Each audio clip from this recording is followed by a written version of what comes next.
want to be talking about this afternoon is history and how it impinges on our classical liberal philosophy, and in particular, the historiography of the Industrial Revolution. And I want to say something towards the end about the genesis of this wonderful welfare state that the Swedish Social Democrats celebrate so highly. It's a curious fact that of all the disciplines, it seems that history, more than philosophy or economics, determines people's political views. We might consider this unfair. We might think that economics has more to say about what people should think about competition and antitrust. Philosophy has more to say about what people should think about natural rights.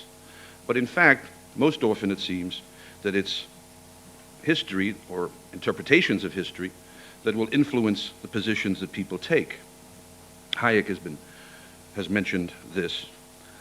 And I think that we can see this in a couple of examples that we ourselves have been exposed to in the process of growing up and being educated. See if this doesn't seem familiar to you.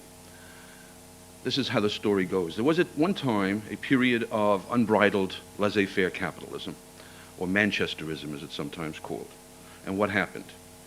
Well, then came the robber barons, and the trusts came, and the monopolies, and it was only because finally government came on the scene and bridled capitalism and regulated the market that the people were saved. And it's this interpretation, more than any studies of industrial organization, I feel, that determine what people think on questions such as antitrust. Here's another example. It happens that even after that period, there was another period of unbridled laissez-faire, somehow, and unbridled speculation on the stock exchange, and dog-eat-dog capitalism. And what was the result of that? The result of that was the Great Depression. And it's only government regulation, and government regulation of stock exchanges, for instance, government fiscal and monetary management, that has prevented the recurrence of something like the Great Depression. This is a view, I think, that people have of a certain historical episode that determines their views to a large extent. There are other examples that could be selected where people have a certain view of what happened in history, and this colors their thinking on the most crucial political questions. Many people believe, for instance, that there was a period when, again, capitalism ruled unrestrainedly. This led to imperialism, scramble for Africa, exploitation of third world countries.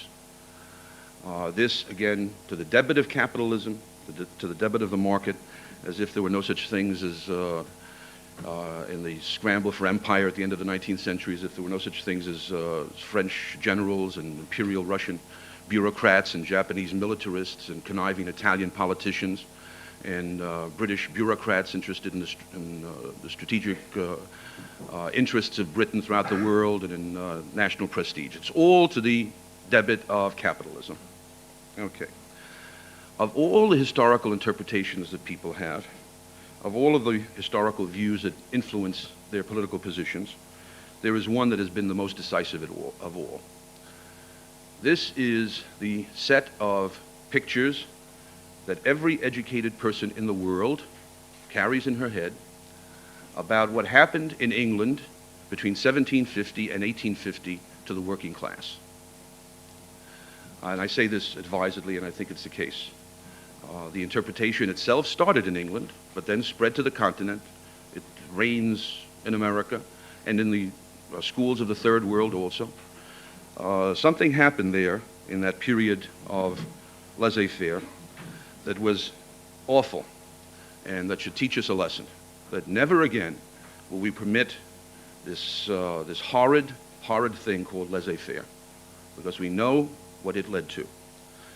And I would dare say that I'm speaking to an audience that perhaps is, shall we say, a little more sophisticated on this question than most, than an audience I could select at random, right? But nonetheless, you too, I would guess, carry in your head pictures. When I use the phrase industrial revolution, things come into your head uncalled for automatically that derive from this entrenched historiographical view. I'm leaving aside the few Randians who might, when I say Industrial Revolution, think of locomotives and the glory of man and so on. The common view, I feel sure, is this other one. And to unpackage it a bit, this is how the view goes. Before this thing called the Industrial Revolution, life in England was fairly simple but quite decent for the average Englishman. One thinks of pink roast beefs and Yorkshire pudding and kids gambling among the meadows. It's really nothing more than a working out of the New Jerusalem concept, which is implied in William Blake's famous poem that is now a hymn of the Church of England, that England was so lovely in those days. One might almost have thought that Jesus walked there. But what came then? The dark satanic mills. The dark satanic mills. And this is the view, continuing now.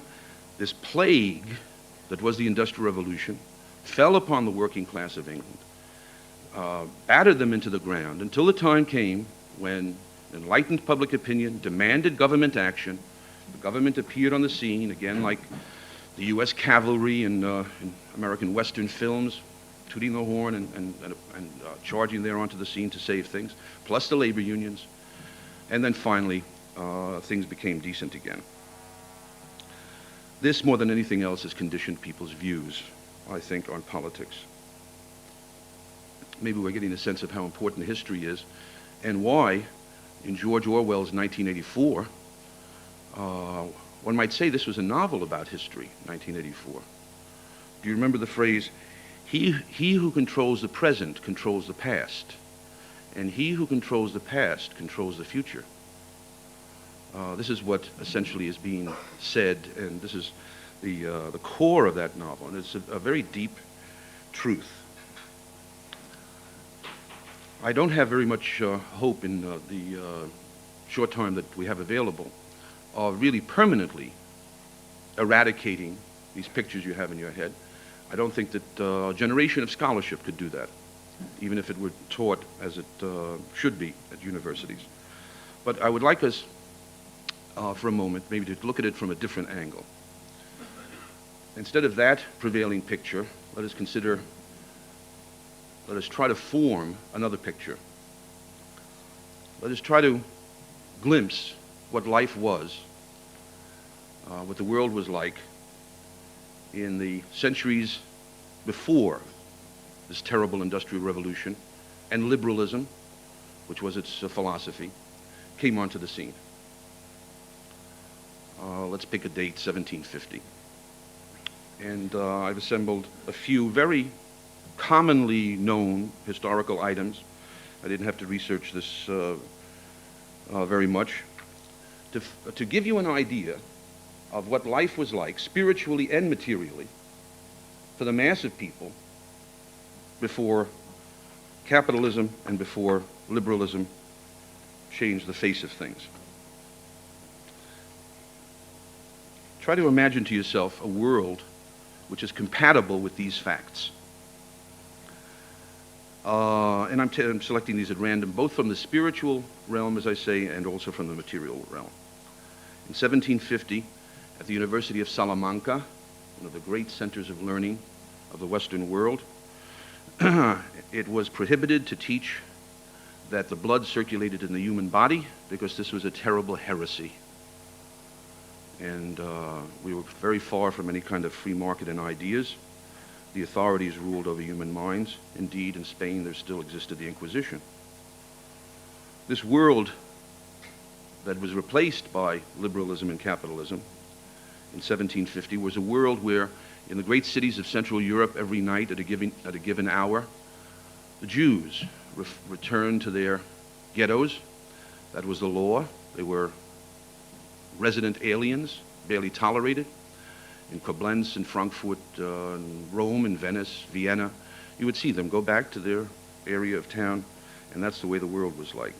In 1740, Frederick II of Prussia called the great probably like most politicians who were called the Great because he was a mass murderer, plunged the world into war, and afterwards when they asked him why, he said, because I wanted to be talked of. He was a new king and he wanted to be talked of, very frivolous. And it was possible in this world before liberalism and capitalism to talk of war in those terms, because liberalism and the liberal ideology had not yet made war into an awful thing.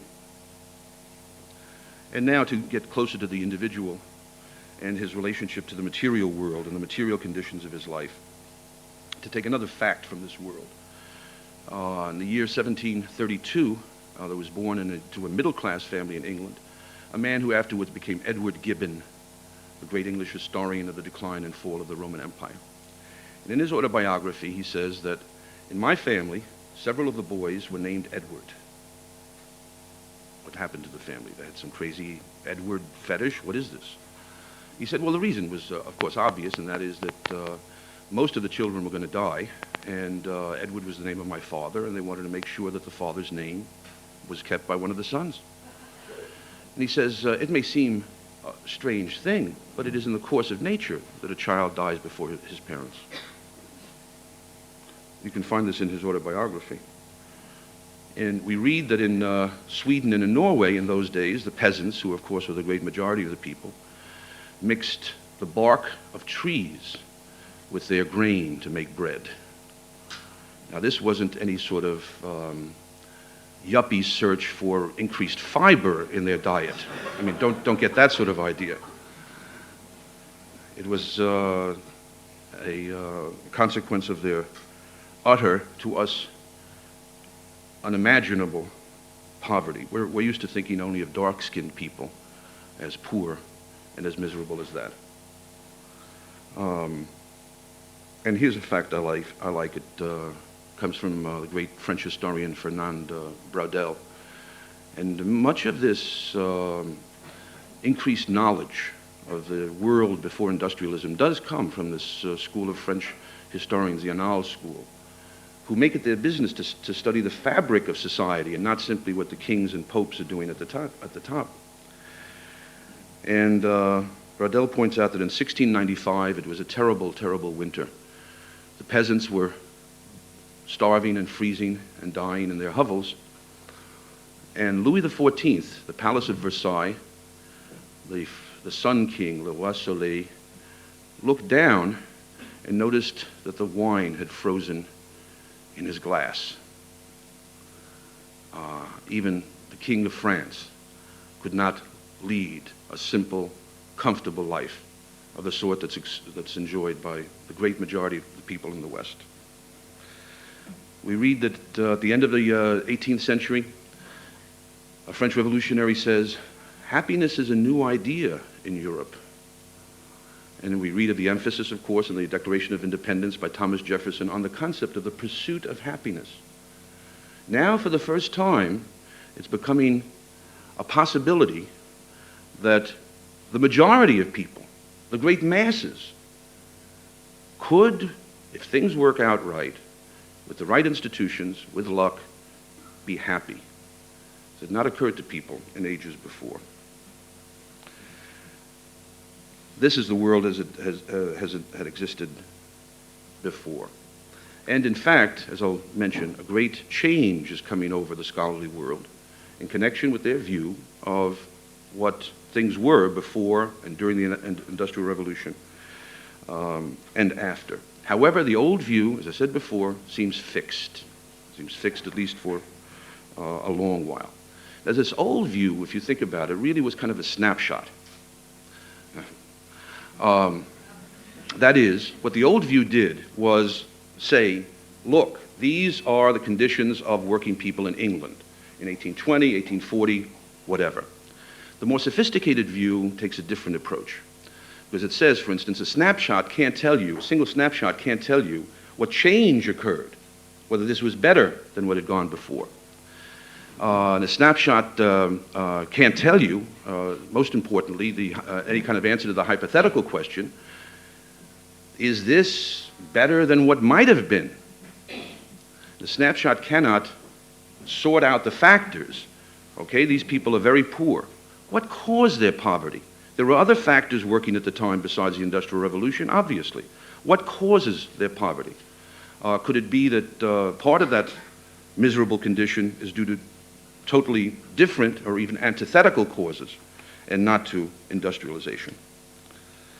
Even on the narrow question of did living conditions improve or collapse during the Industrial Revolution, it seems to me, and I can only give you a brief summary of the research, that the liberals have won the case.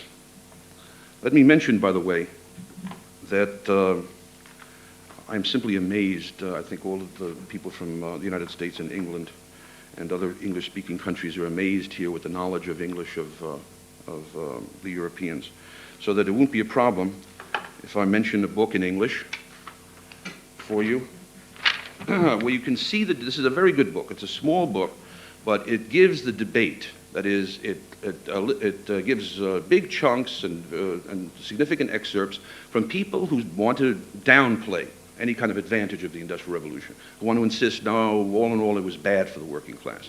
But it also gives the other side, those who want to say that all in all, it was an improvement for the British working class. It's a book published in London in 1975, and the editor is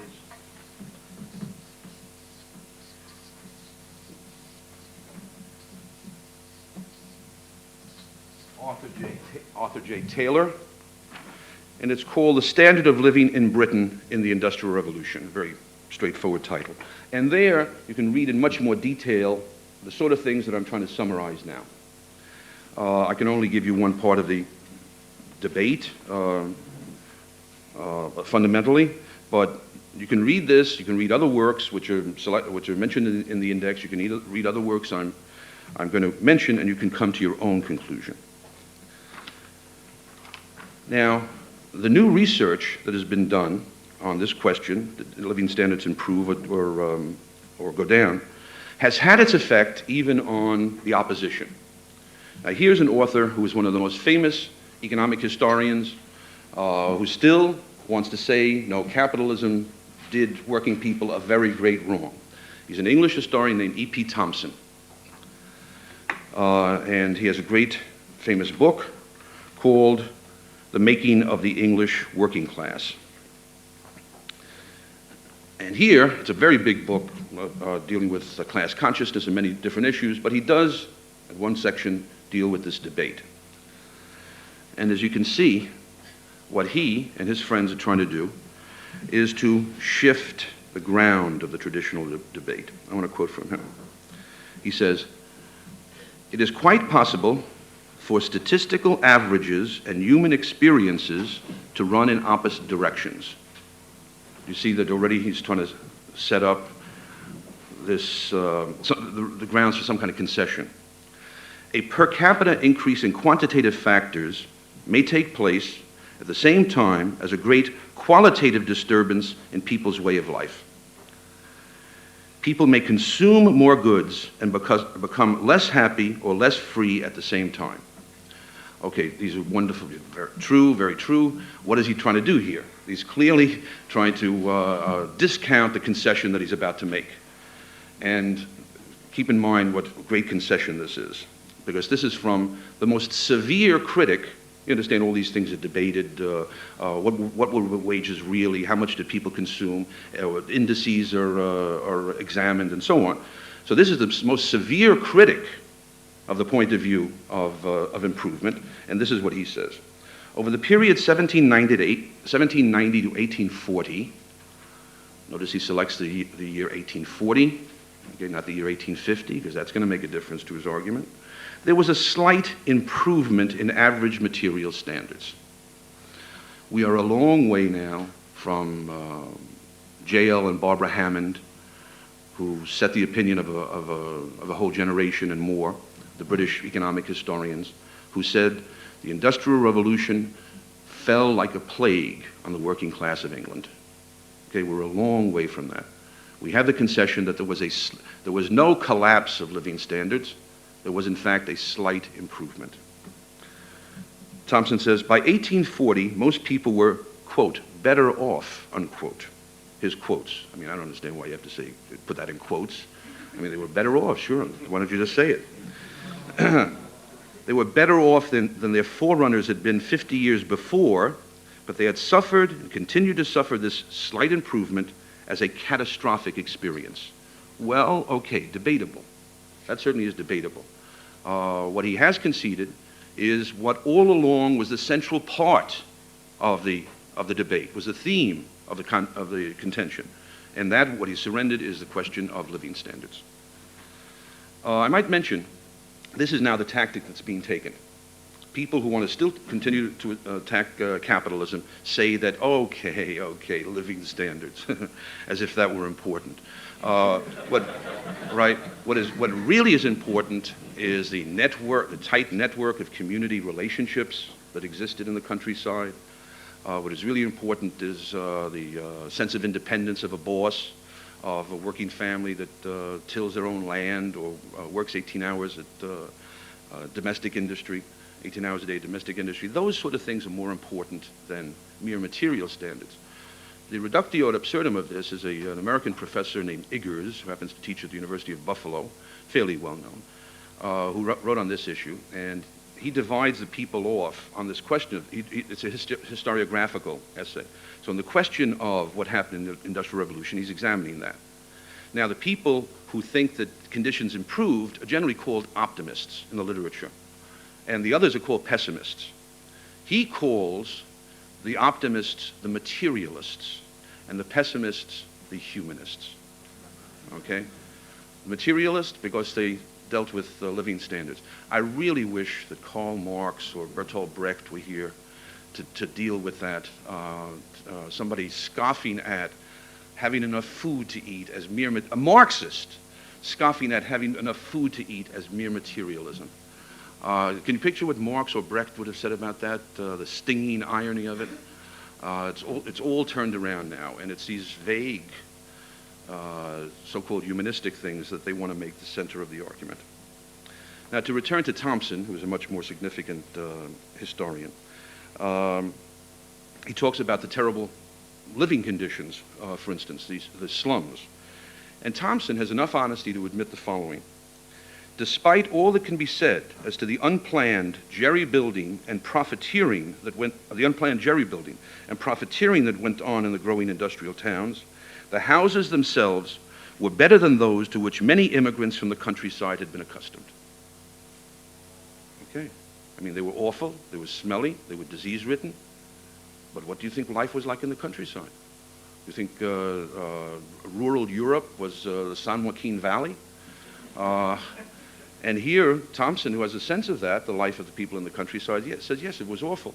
But, you know, they lived in hovels with thatched roofs, with mice and rats living in the thatch. He understands that, but that's not part of the picture that you have in your head, huh? What about child labor? As he says, child labor was not new. The child was an intrinsic part of the agricultural and industrial economy before 1780. Certain occupations, climbing boys, I think he means chimney sweeps, and ship's boys were probably worse than all but the worst conditions in the early mills. Okay, that puts into perspective. Children had always been working. Whether very young children should have been permitted to work is a totally different question. It's very much open to a classical liberal to say, no, below a certain age, a child cannot be contracted for, certainly can't make his own contract. But as far as the reality went, children had always worked. And as far as female labor goes, I don't know what people talk about women working in the factories. I don't understand what picture they must have of what women have done through history. Since at least the Neolithic age, most of the work of mankind has been done by women. Don't they know that? The woman first of all worked in the field, then when that was done, had to take care of the kids, bring the water in, make the food, bake the bread, do everything there, right? Well, the guys sort of hung around talking about the time they went out hunting, and one guy's saying, did you see how I got that mammoth? The other guy said, no, you see how I went and got that mammoth? And they're meanwhile talking there, and the woman does all the work. Okay? That's the way they think, that women have been ladies in medieval towers? And what the factory did, as it has always done, under conditions of competition and under conditions of competitive capitalism, what the factory did was finally free the woman. As a factory did in America, when the factory system left New England and hit the South, with black women and white women coming to the factory, as the factory system does in the third world countries. Now, at last, she can earn her own income. Now she doesn't have to be under some man's thumb and put up with all his grossness, anything he wants to deal out to her. Now she has a certain amount of independence. Now, this is then Thompson's position. I want to quote from a man who, from all evidence, takes no particular ideological stance on this, as someone like Thompson is a leftist, as someone like Max Hartwell is a believer in the free market. This is a book by N.F.R. Crafts, C-R-A-F-T-S, British Economic Growth During the Industrial Revolution, and it comes from Oxford, 1985. His conclusion, that all in all, in the periods under discussion, the data indicate a growth rate of real wage earnings, even allowing for unemployment, of around 0.55% per year from 1780 to 1820, and 1.2% per year for 1820 to 1850. That must be, for the great mass of people, the most unprecedented continuous period of economic growth in history. And I'll mention in a moment that significant, that highly significant difference in the two periods under discussion. The earlier period, a rather slow growth, 0.55% in wages, in the earnings of working people per year. The later period, a larger growth of more than twice that amount, and then accelerating later on. Kraft says, living standards did not grow very quickly prior to the 1820s at this lower rate. Nonetheless, on average, they grew. It seems that the most important underlying reasons are to do with the economy's inability to achieve high rates of growth, or the capital, not with high rates of growth or productivity, rather than with any tendency for real wages to be held below the overall rate of economic growth. In other words, the problem has to do, this conclusion is that there was growth of wages, not as much as one would have wished. The reason has to do with the general low productivity. And here we begin to see that there is more to the issue than just the question of, did living standards improve or not? We can go back, check that out statistically to some extent, come to a conclusion, but that's still not the end of the story, because there are other things to be considered. And the most important thing to be considered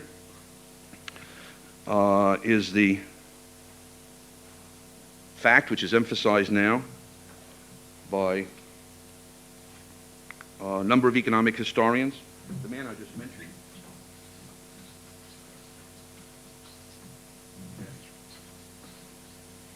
And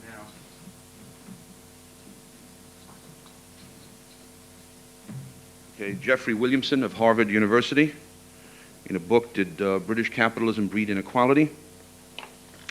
And also in a number of journal articles, has pointed to the chief distorting and contaminating factor, and that was war. War. You think that some of the people who condemned capitalism for the low standard of living of working people might have paid a little attention to what else was going on at the time. In England, and England, let me repeat, is a test case that everybody takes. This is what we talk about all the time. In England, there was war from 1756 to 1763, the World War that's called the 7 Years' War.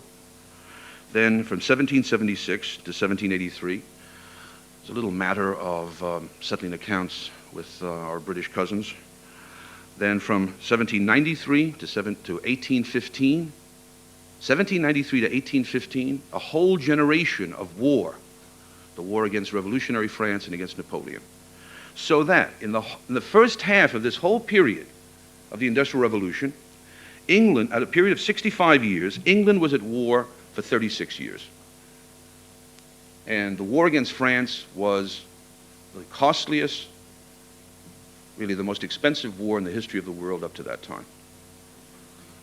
One might have thought that these historians who talk about why were the working people so badly off might pay a little attention to the fact that vast quantities of money, in those days unimaginable quantities of money, that might have gone into the creation of capital, for the creation of consumer goods, were being taken and, as good as a metaphor as any, simply thrown into the English Channel from the point of view of anything that was of use to the consumers and to the working people. It was used on boats, on guns, on shells, to pay soldiers, and it was not available to help people. This is the chief thing that has to be kept in mind. Not only that, but this war was financed by a system that was basically a system of steeply regressive taxes. The great bulk of what paid for the war and what paid for the bonds that, for the money that was borrowed, came from excise taxes. We know something, if we've studied the literature, about some of these, and we know something about the role of taxes in keeping the conditions of working people, living conditions down. If you remember T.S. Ashton in his fine book on the Industrial Revolution, I think also in his essay on Capitalism and Historians, mentions the little fact that when we talk about how bad housing was in the towns in the Industrial Revolution, we might keep in mind that the government levied a tax on windows. The more windows in a house, the higher your taxes, okay? Now, what sort of effect would that have on the amount of ventilation and light that could come into a house?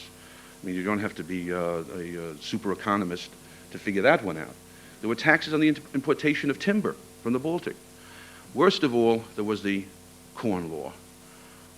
There was a tax on the importation of cereal into England at a time when bread was the single largest expenditure in the budget of working people. It's hard for us to imagine that, but that was literally the case, especially of poor people. They had to live on cereals. They had to live on bread.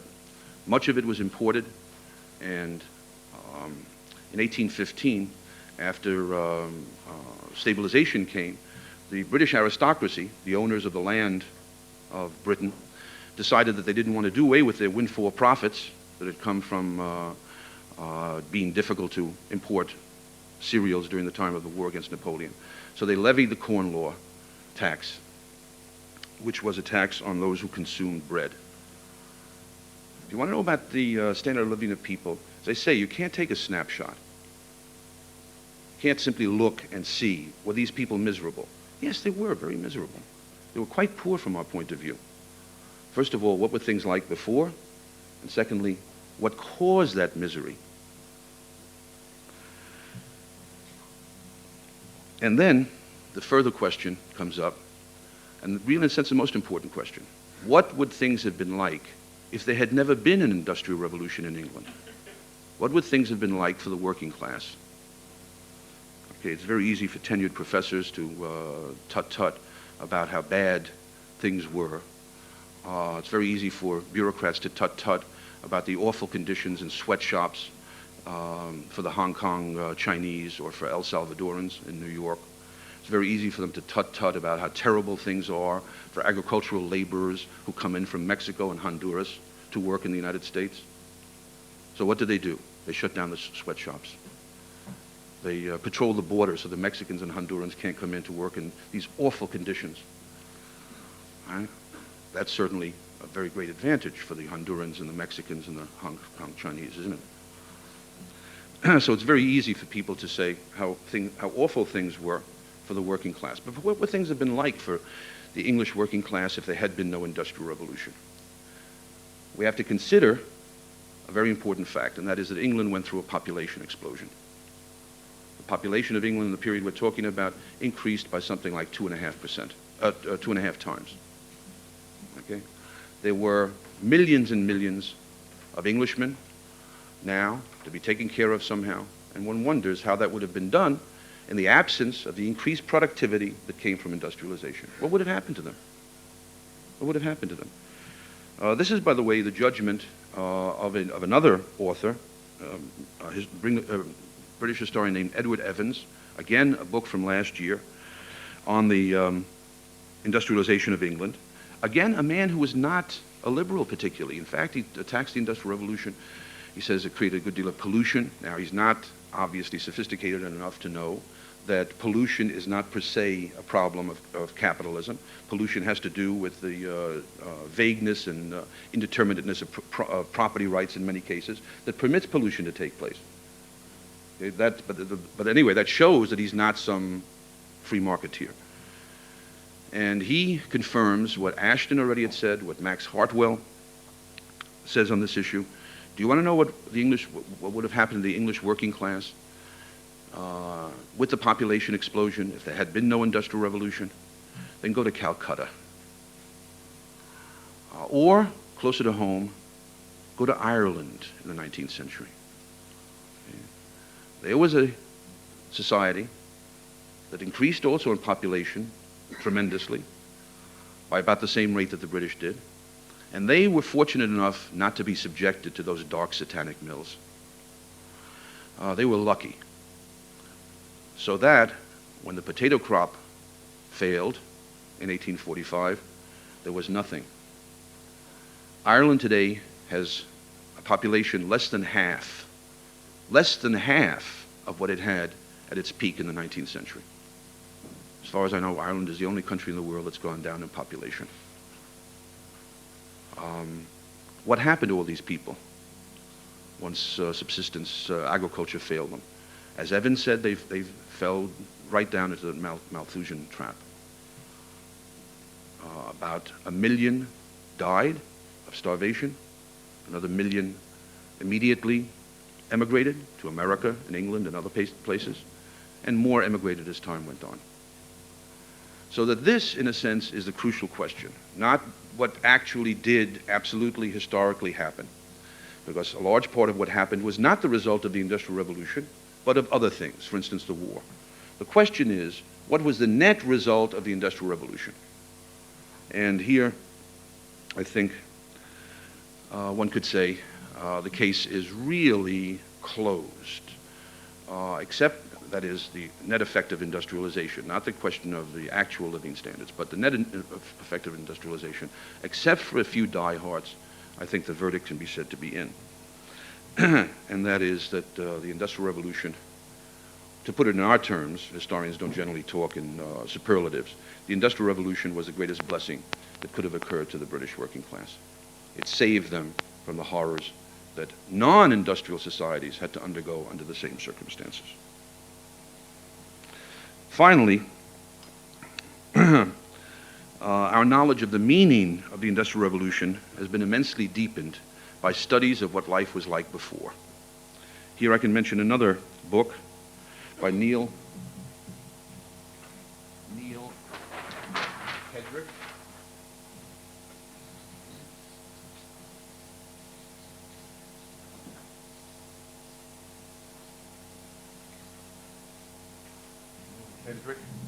Another British economic historian, The Making of a Consumer Society, where he says, when we read of what life was like before the Industrial Revolution, when we read of the fact that purchasing a garment or purchasing the material to make a garment was an event that a working person could expect to experience only once or twice in his or her lifetime, when we read of the fact that the clothes of plague victims were fought over by their relatives, when we read of the pitiful inventories of the possessions of working people, where a man will bother to mention a chair with only 3 legs, 3 pieces of cracked china, it's, in a way, it's kind of heartbreaking that this is the result then of a lifetime of very hard labor, these few pitiful possessions.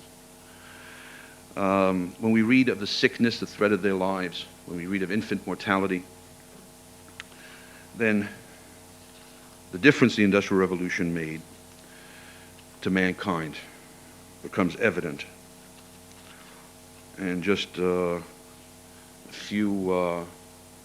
couple of hundred years after that, after this enormous change in the course of mankind that was brought about by industrialization and by laissez-faire, just a relatively short time after that, you have social democratic and commie professors teaching their students that the greatest horror in the world is to die of boredom in a consumer society.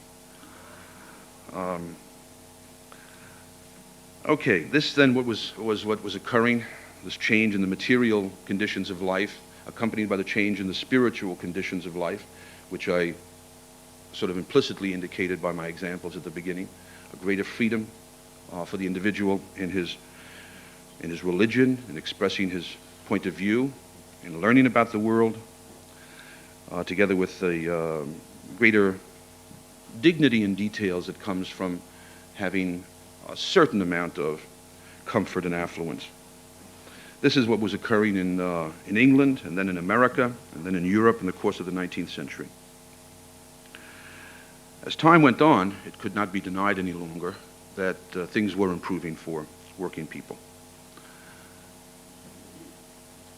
Meanwhile, something else began to happen, not among the English, but among another European people, also quite conspicuous. And this other development was to have the greatest of consequences. The people among whom this happened was the Germans. There began a reaction against liberalism, against laissez-faire, towards authority, towards the state, and with all this, the invention of the welfare state. I speak of the invention of the welfare state, and I will be speaking of its inventor. As Professor Gordon Tullock has emphasized, we can, in this case, pinpoint the inventor, and his name was Otto von Bismarck. The old Junker, oddly enough, was the inventor of this sleek, streamlined, modern, wonderful thing.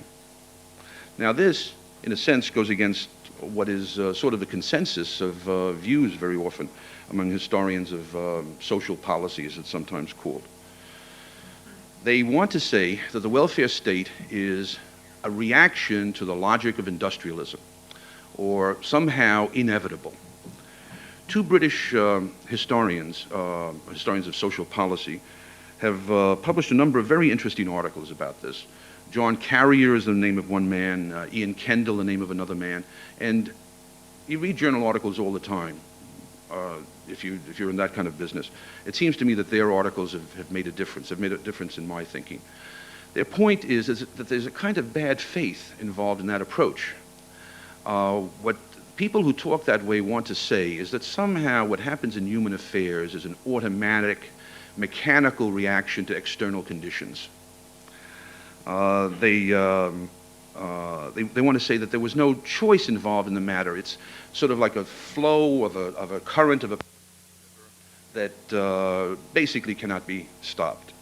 One well-known historian of social welfare even goes so far, if they have this kind of point of view, thinking of an inevitable progress, to talk about some countries as welfare state leaders and other countries as welfare state laggards.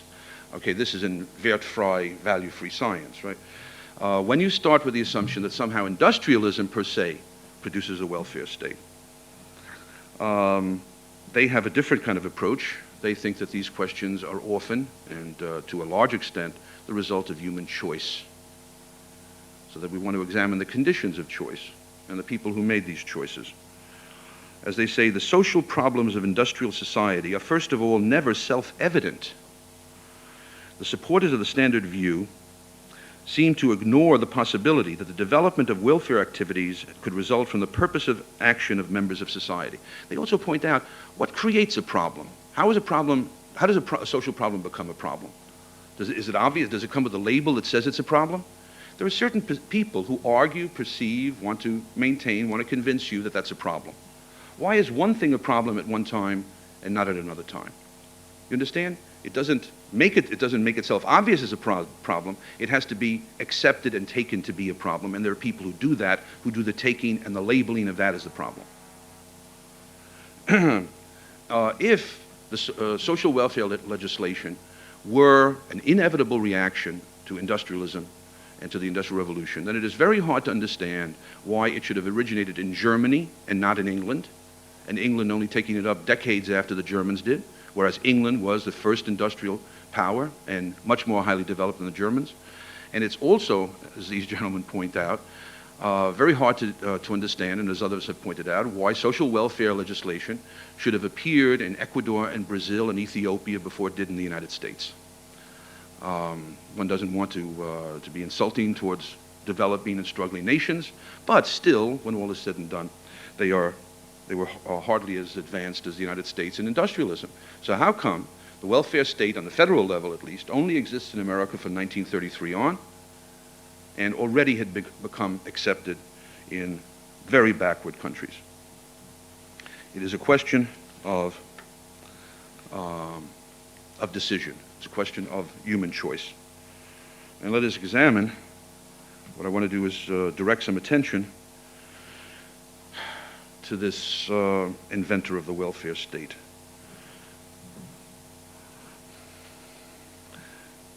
Who is this Bismarck? To put it most briefly, I would say he was a catastrophe of world historical proportions. He was a man of great political genius, perhaps the greatest of the 19th century, placed in the service of state power. And I would say parenthetically that until the Germans realize this and acknowledge this and come to terms with it, one still cannot be certain about the Germans. I was depressed to see that just recently they celebrated an anniversary of Frederick the Great, whom I mentioned before, the man who plunged the world into world war so that he might be talked of. And the president of Germany, I think he's a Christian Democrat, and thank God, not of the small party that calls itself liberal, which would be the ultimate irony, gave a speech praising Frederick the Second, and whenever the Germans talk about these things, what they want to say is, please, he wasn't this guy or that guy, he wasn't Hitler, please don't think he was Hitler. Okay, he wasn't Hitler. My God, I mean, imagine if there were another Hitler. But when one searches through German history, it's interesting the threads that can be found. Someone like Frederick II, there is the constant, steady emphasis on the supremacy of the state and the subordination of the individual. In any case, as far as Bismarck goes, as I say, if they simply continue trying to apologize and trying to say that he's not Hitler, not very much is going to be accomplished. Who was this man? Well, in the 1860s, there was a great constitutional struggle that was going on in Prussia, which was by far the largest of the German states. This was a struggle between, on the one side, the self-aware middle class, led by the German liberals that had formed themselves into the Progressive Party. On the other hand, on the other side was the Junkers, the landowning class, and led, of course, by the Prussian monarch, happened to be William I at that time. And the struggle was over who was going to rule in Prussia. Was it going to be the monarch through his appointed chancellor, or was it going to be Parliament? And in particular, who was going to have control of the army and the army budget? Was it going to be the king, or was it going to be Parliament? It's hard to get back into the spirit of those times, but imagine to yourself, if you want, if it doesn't sound like a paradox or contradiction in terms, an almost revolutionary German middle class. They were on the point, it seems, of revolution, at least that's what the leaders thought. They thought at the time had come to give in, or if not, then William I would go the way of Charles I and of Louis XVI. German middle class seemed to be really serious about this, and they had growing power at this time. Their last-ditch hope was an old Junker who had been in the diplomatic service for a long time, considered very reliable. Nobody understood how smart he was. named Bismarck. And at the last minute, Bismarck was made chancellor. Instead of giving in to the liberals, instead of compromising, the last hope of reaction and absolutism was Bismarck. He was called in. And the man certainly had arrogance, didn't give an inch to these businessmen and their liberal representatives. He said in his first speech before the Landestag,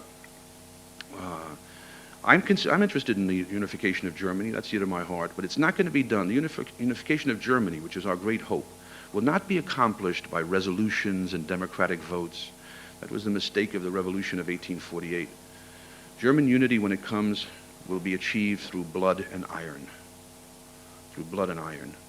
And this phrase stuck to him, and it's not an unfair representation of what his value system was like. Well, to put it briefly, Bismarck broke the back of German liberalism. It was their last hope, and Bismarck, at this time, the struggle, victory in the struggle, and Bismarck robbed them of it. Through a series of 3 brilliant wars and the diplomacy that provided the context for it, he achieved what, unfortunately, to many liberals turned out to be more important than a free society. He achieved a unified Germany. And from then on, for the next 2 decades, he always had that trump card to play in his opposition to the liberals. He was the founder of German unity. And who were they? They were professors, they were journalists, they were bankers, they were nothing. Nothing compared to the glorious achievements of Bismarck. He founded unified Germany, and he Prussianized Germany. He made it into a state which had a parliament, which had a certain amount of freedom of expression, but where the ruler and his appointed chancellor was still in control, where the people were not so much citizens as subjects. Now, in the last half of the 19th century, the condition of German workers was improving as the condition of European workers as a whole was. The chief reason for this was the creation of a, in those days, vast free trade area among almost all the German-speaking people, called it Zollverein, or the Tariff Union, and the advantages which economic theory and experience demonstrate come from such a free trade area. It was a question of the general loosening up of society in the direction of the free market. They did away with guilds, there was a free movement of people throughout the whole country, free entry into all professions, and the result was what we could expect, together with steady capital accumulation, a law of incorporation that favored people pooling their stock in joint stock companies. All of these changes that occurred brought it about that little by little things were improving. And for a while, Bismarck allowed the liberals, now mostly tamed and docile, to change Germany along these lines. Then, at the end of the 1870s, a change occurred. The first thing that happened in 1789 was that Bismarck moved Germany away from protectionism, away from free trade and towards protectionism. He brought about an alliance between heavy industry and the Junkers, the landowners, protecting both of them at the expense of working people and the consumers. The argument that was used then was a very silly argument, which I'm sure has been used in every European country, and that is, free trade is only good for the English. You know why the English went over to free trade? Because they were ahead, and they wanted everybody else to level their tariff barriers, so every country in the world would be flooded with British goods. That's the only reason they're in favor of free trade. Typical hypocritical English. And this argument, by the way, you'll find very often, not just in the old pamphlets of nationalists, French and German and other nationalists, you find this actually in history books. This view does not explain why, famously, when England began to decline relatively as an industrial power, when Germany and America overtook England, the British stuck to free trade. Okay, and in a famous election decided for free trade against protection as late as 1906. This doesn't explain why the British only gave up free trade under the pressure of the Great Depression in 1932. If they had only wanted free trade in the beginning because they were ahead and they thought it was advantageous to them, then why didn't they give it up once other countries had passed ahead of them? The reason? Well, because the English liberals had done their work very well.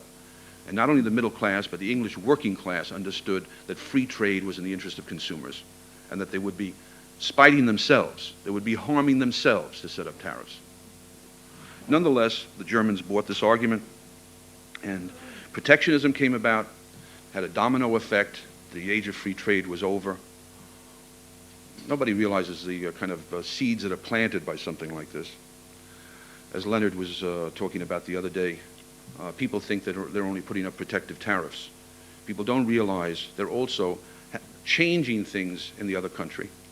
The Smoot-Hawley Act had disastrous consequences for American consumers.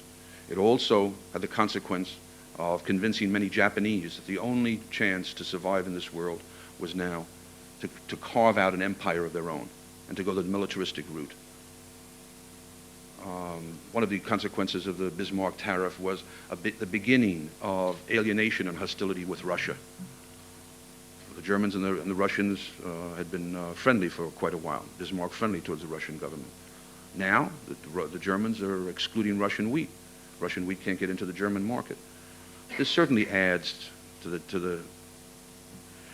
the hostility that afterwards snowballs, other factors come into play, and you have 1914.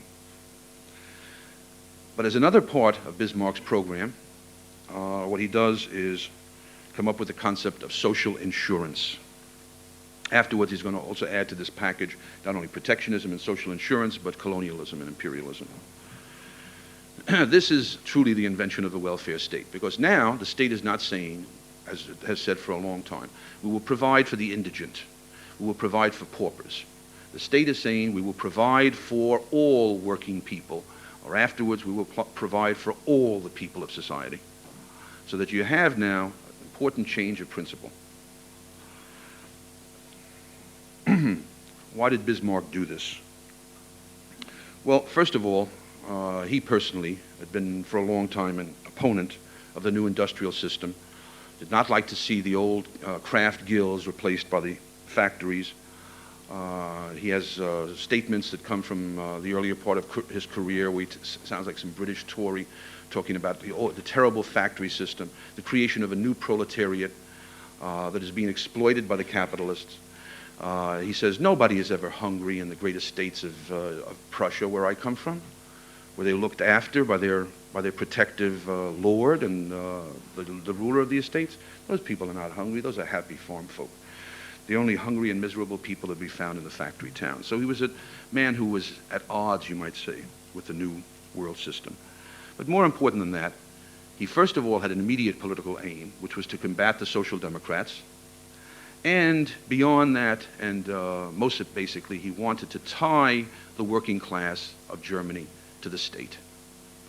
He wanted to create a kind of symbiotic relationship where the state looks after the working people, and in return they give to the state a humble obedience and gratitude.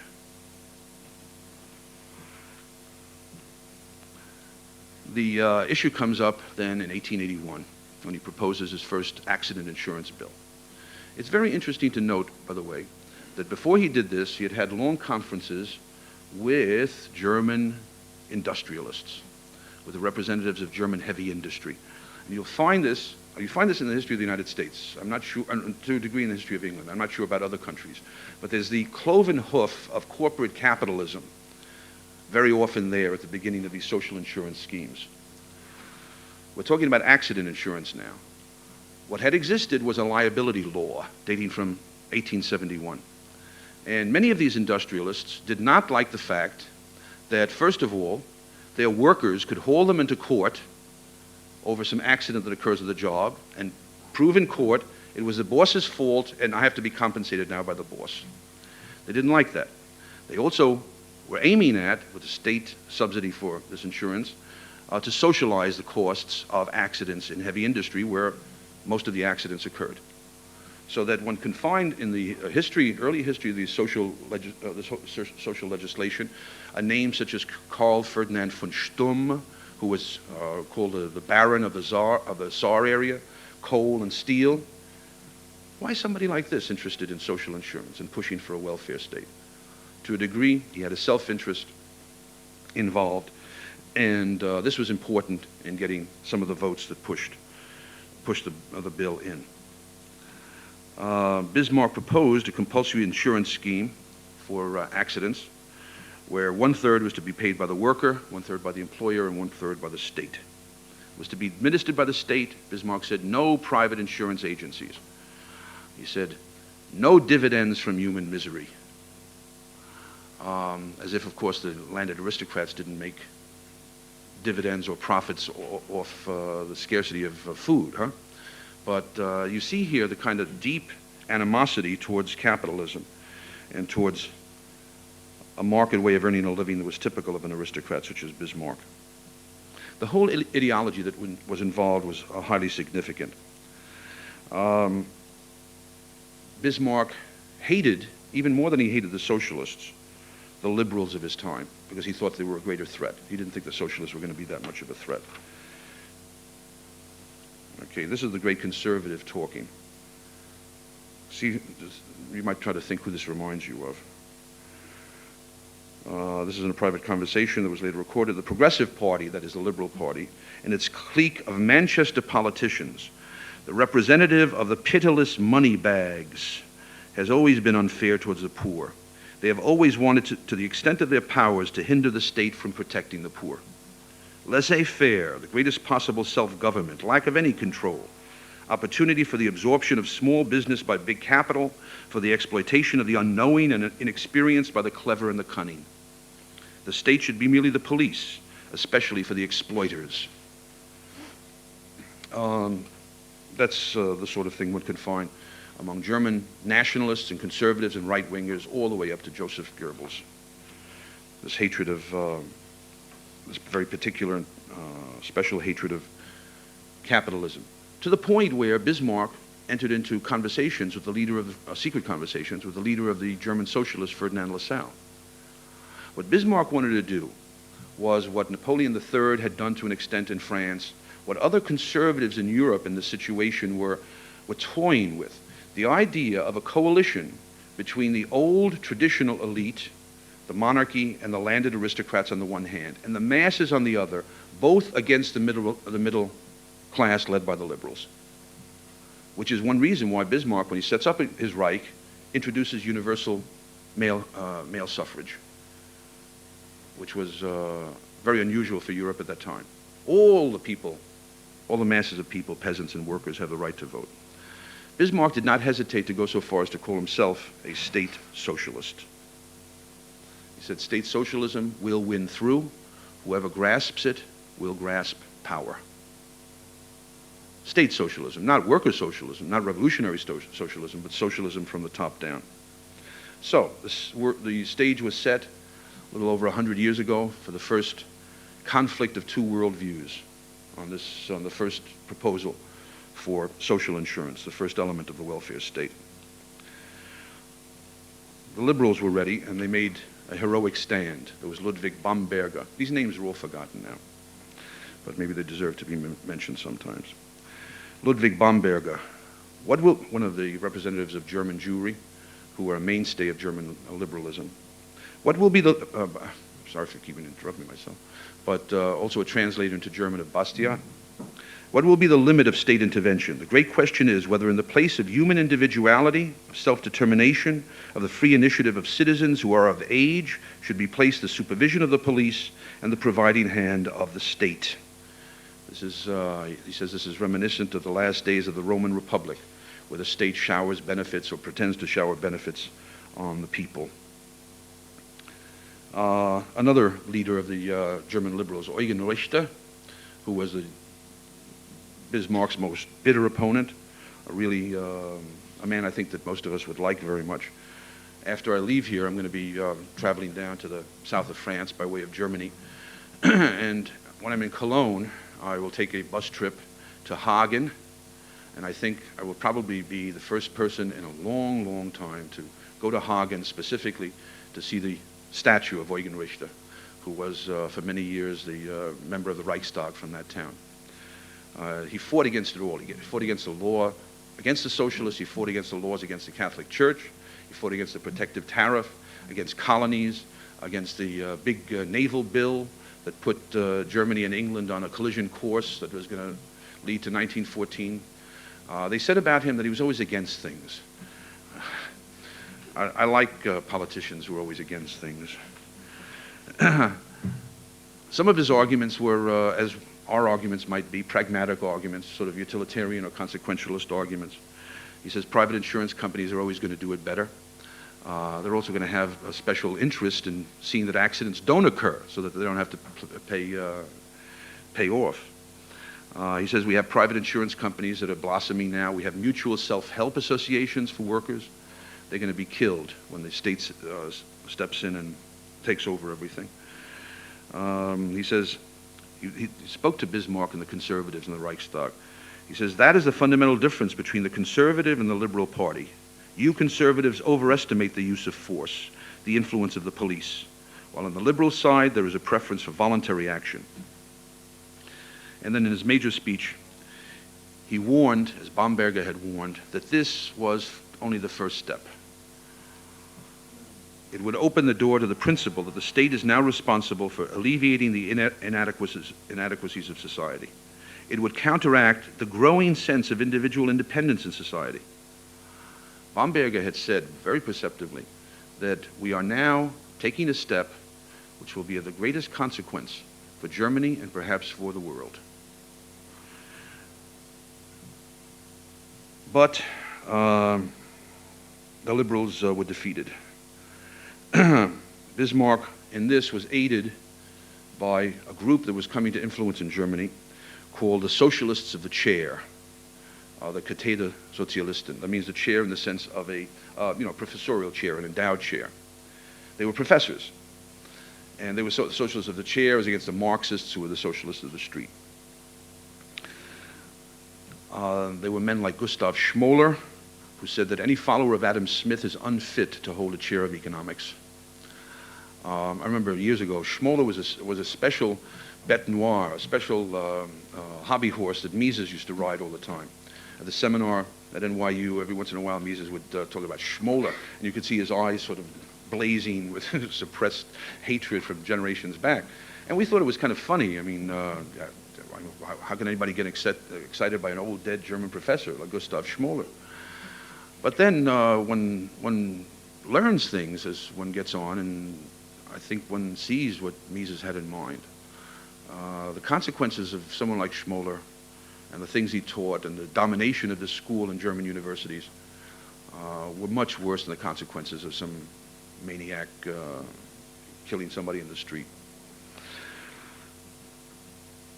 The main influence they had was to work on public opinion, the direction of state responsibility, the direction of social insurance and the welfare state, and also particularly on the opinion of the German civil service itself, which for a long time had been liberal, being convinced of the greater efficiency of the market, not for any particular freedom ideas per se, but had been liberal, and now these professors, through their associations and through their books and articles, beginning to work on them. These German socialists of the chair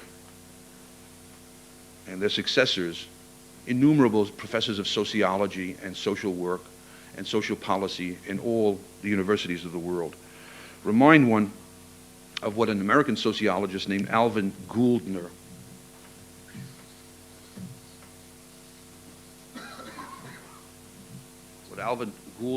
wrote in his book on the coming crisis of Western civilization. There's a chapter on the welfare state, and he says this: there are continuing pockets of resistance to governmental intervention. By the way, he's no libertarian. He's a kind of Marxist-oriented man. But he sees social reality with some clarity sometimes. There are continuing pockets of resistance to governmental intervention, partly in consequence of the higher levels of taxation required to finance it. The state, therefore, does not only require a social science that can facilitate planned intervention to resolve certain social problems, the state also requires social science to serve as a rhetoric, to persuade resistant or undecided segments of the society that such problems do indeed exist, that this is a social problem. This is a famous social problem you've heard of. That such problems do exist and are of dangerous proportions. Once committed to such interventions, the state acquires a vested interest of its own in advertising the social problems for whose solution it seeks the financing. He points out, of course, that this then becomes a kind of professional relationship. Social science that talks about this, social science that points out social problems and the need of the state to come in, is very well funded by the state. And we have in Germany not only the creation of the welfare state, we have also the first middle-class, college-educated beneficiaries, the German professoriate. Well, finally, although thwarted for a while by the liberals, Bismarck has his way. In the 1880s, liberalism is dying out in Germany. The election of 1884 is catastrophic. They're decimated. And finally, a coalition of Catholics, that is the Catholic Center Party and conservatives, push through the legislation, sickness insurance, accident insurance, finally old age insurance. Germany was now in place to act as a model for the rest of the world. And it became such a model. This is one of the important things that's happening in the subconscious mind of Europeans in the last decades of the 19th century. The growing perceived relevance of Germany, the growing power of Germany as a model. It's something that the Italian philosopher Croce referred to. England, America, France, these were no longer considered the most modern, up-to-date countries. For much of Europe, especially for Central Europe and for Eastern Europe, Germany took that role. But also for intellectuals in the Western countries, for American professors, for the English intellectuals, Germany had this role of being the advanced in the modern country. And Germany was inevitably and understandably tied in with the values of power, of the state, of centralized authority, and of government welfare programs. When the time comes for England to accept the welfare state, starting in 1911, under a liberal government, so-called, the Asquith cabinet, one of the men who's pushing for the welfare state is a young English politician named Winston Churchill. He's for what he calls a policy of social organization in emulation of what has been done in Germany. Thrust a big slice of Bismarckianism over the whole underside of our industrial system, was his advice to the Prime Minister. It would not only benefit the state, but fortify the party. Very typical of Churchill, again, looking for the political advantage. Other places could be mentioned also as pursuing the German model. I don't think it's unfair to say that it was part of Bismarck's aim to lock the working class and then all the rest of society into a kind of perpetual childhood, such that even when the time came that society became immensely more wealthy, there would be no way to get rid of the system of government social insurance. The assumption was that the provision for illness, for accident, and for old age would always be the business of the state, would always be arranged for the people through compulsion. There would never come a time when working people, the people at large, could arrange for these needs for themselves and voluntarily. This was a crucial part of Bismarck's vision of the good citizen. A good citizen was one who was bound by feelings of love and gratitude to the state. He acknowledged his own personal inadequacy, and he acknowledged his need for the state to look after him in his time of troubles. There would never come into existence an independent human being standing on his own feet, making his own decisions. And that's what Bismarck wanted. It seems that that's what he's achieved. I want finally to draw to your attention a prophecy which came about 50 years before Bismarck undertook the creation of the welfare state. It was uttered by a great Frenchman, Alexis de Tocqueville, the last pages of the second volume on democracy in America, where he looked into the future, even in his own. That was the great thing about de Tocqueville, his sense, being able to sense something in the air, even though no one else could sense it. This is what he thought might happen, might very well happen. Above this race of men, the members of society, stands an immense and tutelary power which takes upon itself alone to secure their gratifications and to watch over their fate. That power is absolute, minute, regular, provident, and mild. It would be like the authority of a parent if, like that authority, its object was to prepare men for manhood, but it seeks, on the contrary, to keep them in perpetual childhood. For their happiness, such a government willingly labors, but it chooses to be the sole agent of that happiness. What remains but to remove from individuals any need to live their own lives, any need to think their own thoughts? Thank you.